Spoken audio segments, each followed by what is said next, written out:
Welcome back to Kristincooks. I am Kristen. In today's video, I'd like to do a little tour of my spice cabinet and what the spices that I like to use on a regular basis. This is a request of a new subscriber I have. Her name is Jolene. I don't know your last name. I don't know how to pronounce it, Jolene. I don't want to try. But I so appreciate your nice message you left for me, and I hope I give you some spice inspiration. She says she's a plant-based type of eater, and I'm not, but I like my spices. So I'll give you a little tour of that. Also, in my recent video I posted about the egg bites, I didn't mention how I store them. So after I cooked the egg bites, I put them on a sheet pan, which I showed at the end, and then I put them in the freezer to flash freeze.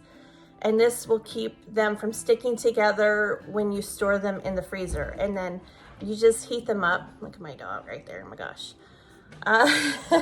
You heat them up for about a minute and a half, we'll say ish, two. It'll take longer, of course, if you use a bigger muffin pan. I used a mini one, but if you use a regular one, you'll have to heat it up a little bit longer. But I'm gonna stop talking now and let's go into the kitchen and I'll get all my spices out and we'll have a little talk about them. Okay. So these spices here are spices that I would use if I were cooking like more plant-based. Like I said, this is for a subscriber that was nice enough to ask for a little spice inspiration for her new way of cooking for herself. Plant-based means, no meat, eggs, dairy, fish. And so I had to think of, well, what would I use if I were going to cook up roast some potatoes in the oven or some vegetables, or what also comes to mind also is maybe make yourself some roasted nuts, which is also good like this time of year, some almonds and cashews and all that stuff. So let me go through what I have here and I'll kind of explain my train of thought. Okay, so let's take roasted vegetables. So I would go with some black pepper. I have notes here. Let me get that out of the way. Some seasoned salt I would use on those also. Garlic powder.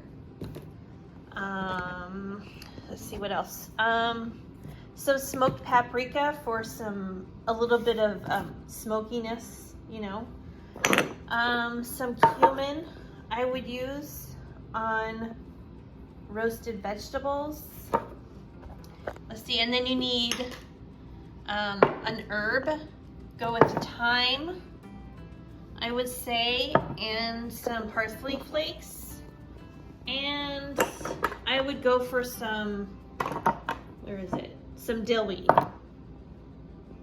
because that has a really fresh oniony flavor that it's just really good on, this is really good on like vegetables and potatoes. I would use onion powder also. That would be good. These are the main things that I think I would go for roasted vegetables. And let's move on to, let's say, potatoes. Let's say you want to do some roasted potatoes in the oven. Push those aside, start over. Let's see. Okay. Potatoes. Definitely you need rosemary. That is that goes very well with potatoes, with bread. Really good option there. You need garlic powder. I would put some seasoned salt. I would put some black pepper. I would put onion powder. Roasted vegetables. I'd put a little turmeric. That's used mainly in let's see, in like curries and stuff, but it's really good for inflammation and it would just add kind of like a grassiness in the background, if that makes sense. A little dill weed, that's also really good on vegetables. I think if you want a little bit of spice, chili powder, I would go maybe a little cumin, again, some spiciness, or some warmth for that one. Some smoked paprika, and this would also work just the same for potatoes. Let's say you wanted to, you know, roast up some baby reds or some Yukons, because those are have a lower starch content than russets. So, but yeah, I would use all of these for either vegetables or potatoes. And then you could also add in some nutritional yeast. This gives kind of a cheesy flavor. And it says a nutty flavor on the label, but I think cheesy flavor kind of stands out to me on this. And also, it's really high in B vitamins. Like, yeah, that's a good way to add in some extra vitamins. And then let's say, oh, and thyme. Thyme's a good one also. Okay, and then let's push these aside. And let's say you want to roast up some nuts. I think, to me, this time of year, it sounds like a really good thing to do on a cold night, is just have some nice warm roasted nuts, okay? So then I would put onion powder. I would put in some cumin. I would put in some smoked paprika. I think maybe I'd try to put in a little ginger.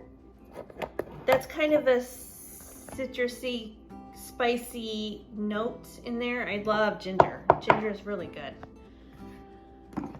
I would do some chili powder, I think, for nuts. Celery salt. Roasted nuts, yeah. You could do a little cinnamon for a little bit of spice. Seasoned salt. I haven't done that one yet. And then, I don't know, maybe some garlic powder. Yeah, for like roasted nuts, yeah.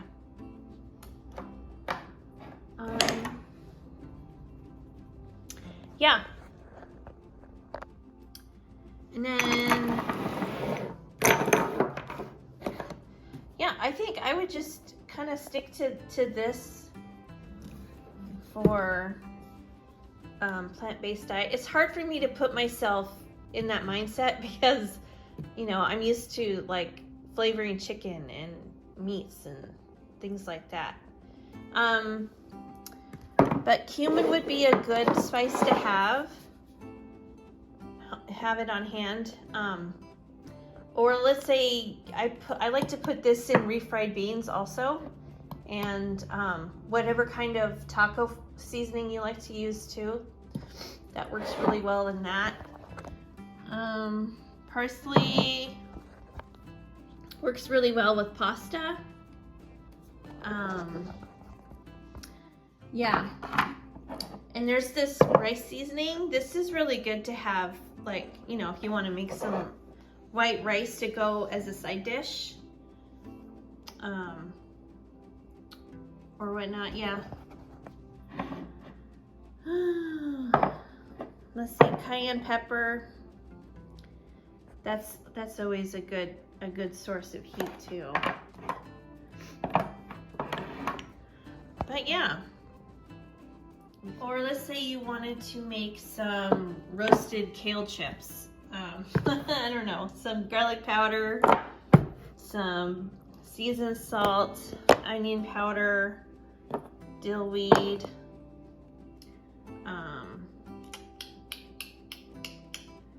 put some olive oil or some avocado oil, do some cumin.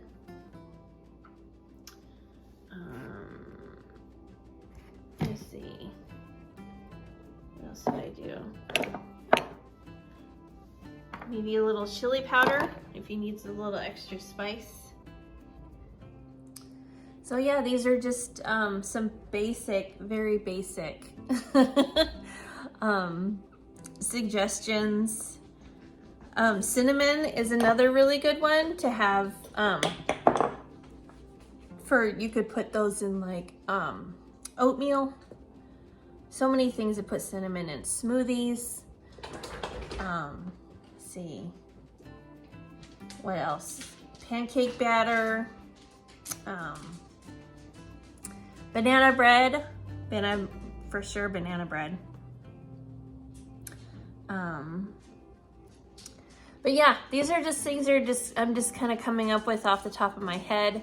Like I said, I don't eat a plant-based diet, so, but anyway, so I hope I gave you a couple good suggestions. Maybe you could take a little bit of this and make yourself something good to eat with it. I don't know. So hopefully I answered a little bit of your question, Jolene, and if you like this video, give me a thumbs up. This is a little bit different, but yeah, we'll see you in the next one. I'll have some more Christmas content coming up.